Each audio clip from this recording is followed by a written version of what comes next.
nama saya Sukmawati dengan akhiran NIM 141 kelas 2B, Prodi Pendidikan Teknologi Informasi. Baik, pada kesempatan kali ini saya akan menjelaskan terjadinya arus induksi berdasarkan hukum induksi Faraday. Baik, untuk mengetahui lebih lanjutnya, yuk simak video selanjutnya. Michael Faraday adalah seorang ahli fisika Inggris dikenal sebagai salah satu ilmuwan terhebat dunia.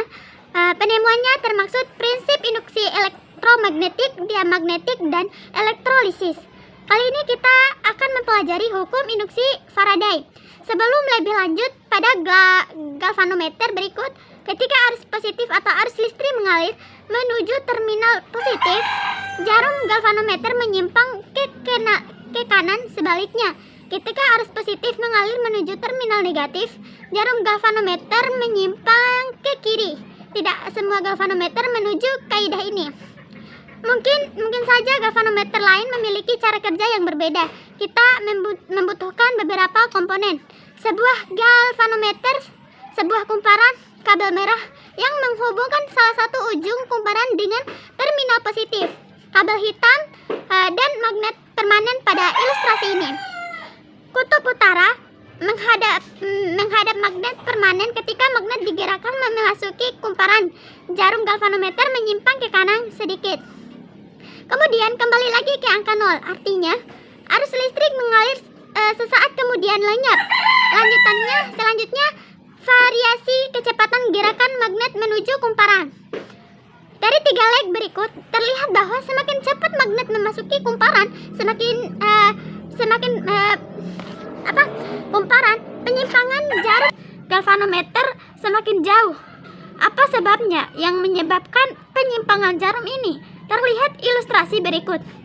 Awalnya magnet berada pada jarak kali 0 dari tepi kumparan. Garis medan magnet yang memasuki muka kumparan adalah sebanyak 1 garis jarum galvanometer menuju angka 0. Kemudian magnet bergerak memasuki muka kumparan. Saat ini jumlah garis medan magnet yang memasuki kumparan adalah sebanyak 7 garis.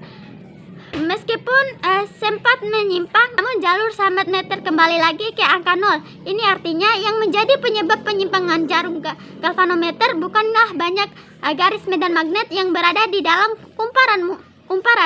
Mungkin saja berubah jumlah garis medan magnet.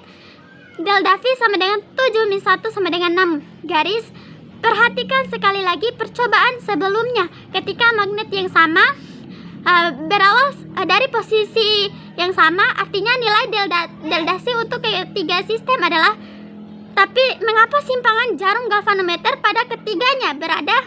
Inilah pengaruh dari kecepatan gerakan magnet yang diwakili oleh delta T atau selang waktu antara posisi awal dan akhir dari magnet sekarang. Bagi delta V dengan delta T, terlihat bahwa nilai ini sebanding dengan sudut simpangan dari galvanometer dari sini.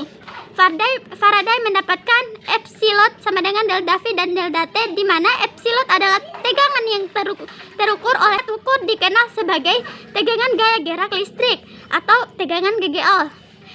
Delta T adalah perubahan flux magnetik atau delta T adalah selang waktu perubahan flux magnetik berdasarkan penelitian Lenz.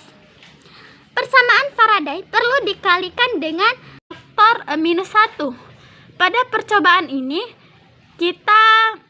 ketika jumlah lilitan pada kumparan ditingkatkan, ternyata besaran penyimpangan sudut jarum galvanometer juga semakin jauh.